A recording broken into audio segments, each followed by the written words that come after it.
Muy bien, queridos teófilos, amigos y amigas de Dios. Tenemos que ver entonces la pasión, la muerte y la resurrección de Cristo.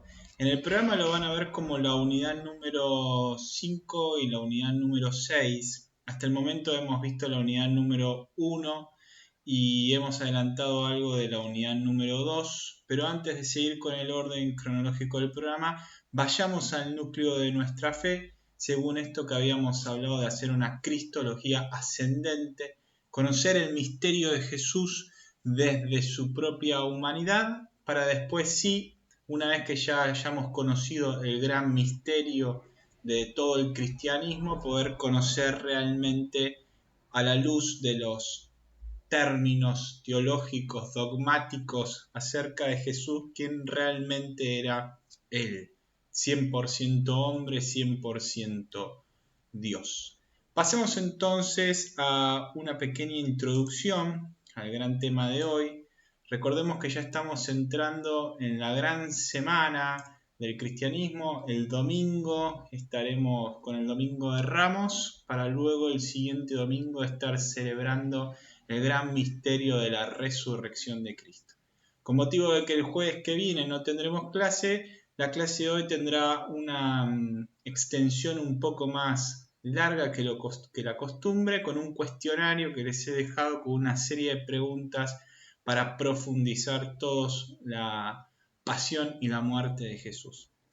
En principio yo voy a hacer la introducción, el salir de Jesús de donde estaba camino hacia Jerusalén, hacia el lugar de su muerte, y a su vez también voy a explicarles qué hizo en Jerusalén los primeros días al llegar. El trabajo, la actividad, el cuestionario tendrá que ver con los últimos 2 días de Jesús, que eso quedará como una tarea a realizar con una bibliografía específica que les he dado. Pero eso hablaremos más tarde llegado el caso.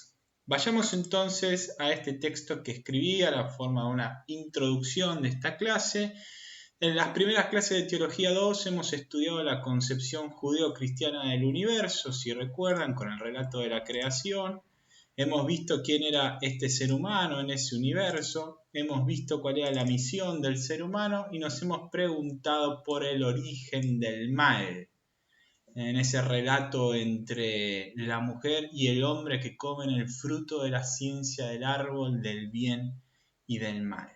En el fondo, toda una configuración antropológica del ser humano en relación consigo mismo, con los otros, con el ambiente y con lo trascendente, con el otro con mayúscula, que nos va a ayudar para comprender el misterio de Cristo. Recuerden, Jesús era un judío que vivía entre judíos y por supuesto tenía una tradición judía en la que él estaba inmerso. Recuerden a su vez también que Jesús, el Cristo, es el objeto de estudio de este curso de Teología 2. Teología 1, la fe y la revelación, Teología 2, Cristología, Teología 3, la eclesiología y Teología 4, doctrina social de la Iglesia. Como les dije en un principio, esta disciplina teológica, que es la cristología, el estudio sobre Cristo, puede ser estudiado desde dos grandes horizontes. El primero es el ascendente, el que nosotros utilizaremos, como les dije en primera instancia, en este curso. Conocer la divinidad de Jesús a partir de su humanidad. Y luego conoceremos a partir de esa divinidad de Jesús la humanidad que él tiene, ¿no? Esa circularidad hermenéutica, de lo humano a lo divino y de lo divino a lo humano, desde lo humano a lo dogmático, de lo dogmático a lo humano.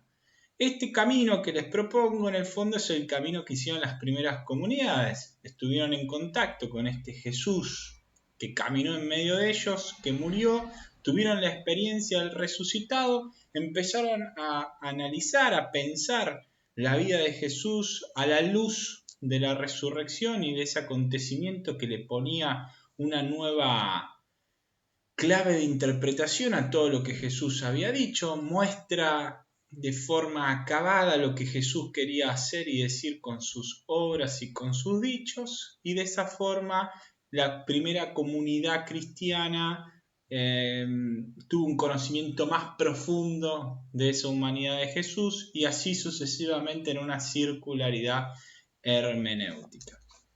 En segundo lugar, ya después de ver la historia de Jesús, o sea, en principio la pasión, su muerte, la resurrección, después iremos a su historia, nos meteremos de lleno finalmente con los términos dogmáticos correspondientes y a partir de que los veamos vamos a poder hacer toda una relectura de lo que sucedió a lo largo de la historia de Jesús y de la interpretación de su resurrección. Como ustedes saben, entonces nos estamos acercando a las celebraciones más importantes de lo que la Iglesia Católica llama el año litúrgico. Es todo el conjunto de las celebraciones del año. Dentro de ese año hay un triduo de celebraciones que es fundamental, que le llamamos el triduo pascual, y dentro de ese triduo pascual hay una celebración que se destaca por sobremanera y sobre todo el resto de las celebraciones del año litúrgico, que es la vigilia pascual, la madre de todas las liturgias. En ella celebramos el gran misterio que le da sentido al cristianismo, que es la resurrección de Cristo. Cristo ha resucitado, Cristo ha vencido a la muerte. Considerando entonces que estamos bastante cerca de las celebraciones más importantes de este año litúrgico, me parece oportuno saltar directamente a la unidad 5, como les dije, y a la unidad 6, para meternos de lleno en el misterio de su muerte, pasión y resurrección. Vamos a hacer un recorrido de índole más bíblico, dado que este año, el año litúrgico, lo que propone es el ciclo C, es el Evangelio de Marcos, y leyendo el Evangelio de Marcos podremos adentrarnos en este misterio de su pasión, muerte y resurrección. Como les dije, yo voy a hacer la parte del ascenso de Jesús a Jerusalén, los primeros días de Jesús en Jerusalén, y ustedes harán en el cuestionario los últimos 2 días de Jesús en Jerusalén antes de su muerte. Entonces ustedes verán la última cena, su aprehensión, el Getsemaní, sus juicios y su asesinato o muerte en la cruz. La clase que viene, seguramente ya habiendo celebrado la Pascua o el Domingo Pascual, nos adentraremos a entender qué es esto de la resurrección de Jesús. Antes de seguir y de meternos de lleno con el contenido, tomé como bibliografía a Rodríguez Carmona, del año 2016, editorial Desclée de Brouwer, escrito en Sevilla, España. El título es El Evangelio de Marcos. Es un comentario al Evangelio de Marcos que nos va a ir acompañando en cada uno de los relatos. Así que nos vemos entonces en un próximo video donde avanzaremos de lleno relato por relato. Recomendación: agarren la Biblia para seguir el siguiente video porque vamos a ir capítulo por capítulo, versículo por versículo diciendo algunas cosas fundamentales que nos van a ayudar a interpretar todo lo que va a venir en esos últimos 2 días de Jesús en Jerusalén y su muerte. Antes de entonces en un próximo capítulo.